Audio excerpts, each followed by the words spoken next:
اللہ کے سوا کسی اور کی اطاعت جس سے اللہ کی معصیت لازم آتی ہو، شرک۔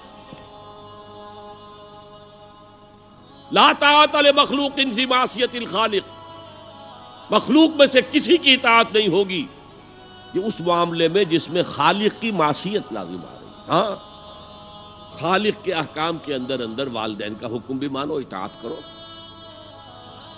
اساتذہ کا حکم مانو، کسی اور کو اپنا لیڈر مانا ہے اس کا حکم مانو، لیکن ناٹ بیونڈ، وہ جو سرکل ہے کتاب و سنت کا اس سے باہر نہیں۔ لا طاعت لمخلوق فی معصیت الخالق، یہ آپ الجبرے کے فارمولے کے طور پر اپنے سامنے رکھیے، اب اسے اپلائی کیجئے۔ جیسے فارمولوں کے ذریعے سے پھر بڑے بڑے وہ سم جو ہے وہ حل کیے جاتے تھے سوالات۔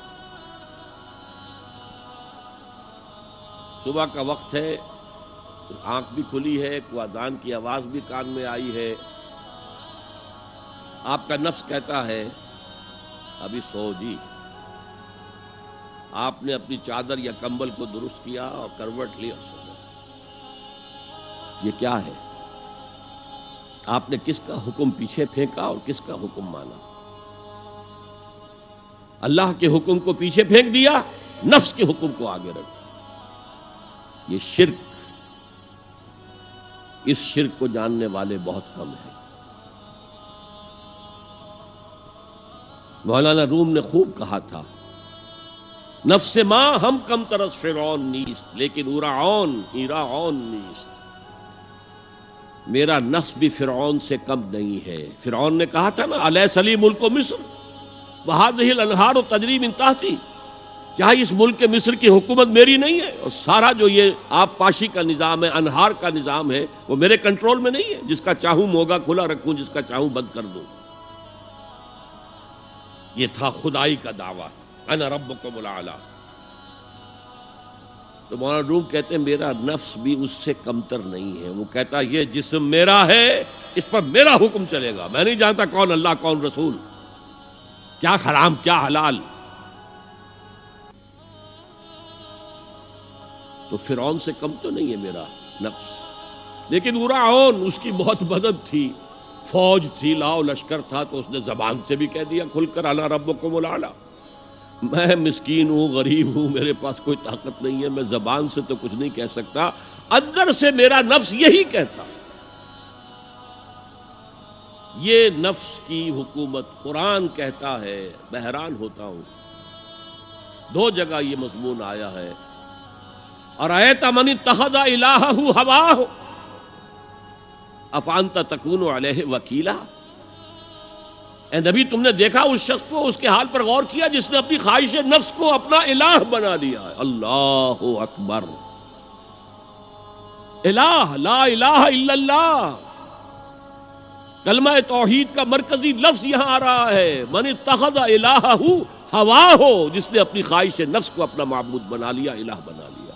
افانت تکون علیہ وکیلا، کیا آپ ایسے شخص کی کوئی ذمہ داری لے سکتے ہیں؟ سود حرام ہوا کرے جی، حرام ورام، ہمارا دھندا جو ہے وہ آگے بڑھ نہیں سکتا، تو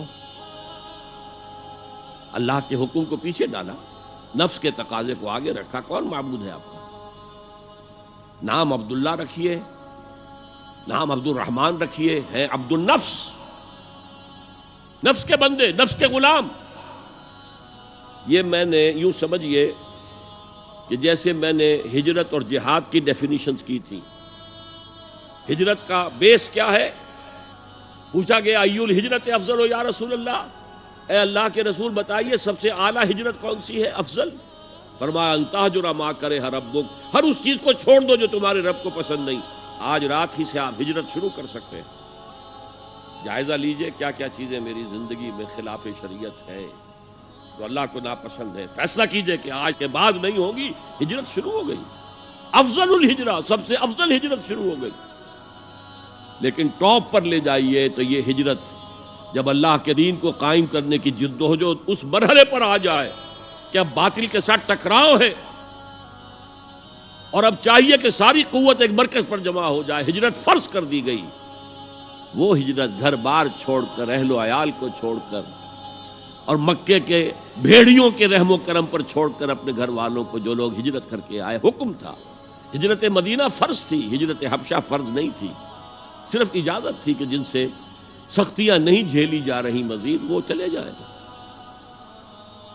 تو ہجرت کا یہ ابتدائی نقطہ، انتہا یہ جہاد، المجاہد من جاہد نفسہ، جہاد تو یہاں سے شروع ہو گیا، اپنے نفس کے خلاف جہاد کرنا۔ صبح نفس نے کہا ابھی سو جا، آپ نے نفس کی بات کو رد کیا، اپنا کمبل اٹھا کے پھینکا، اٹھے، وضو کیا، نماز کے لیے آپ مسجد چل دیے، آپ نے جہاد کیا نفس کے خلاف۔ یہ افضل الجہاد ہے، اور سب سے چوٹی اوپر یہ ہے کہ جب وہ حق و باطل کی جنگ ہو تو جان ہتھیلی پر رکھ کر میدان میں حاضر ہو جاؤ۔ هي الحلقات تحفظني بآيات من القرآن، هي الحلقات تملأني بحب المصطفى العدنان.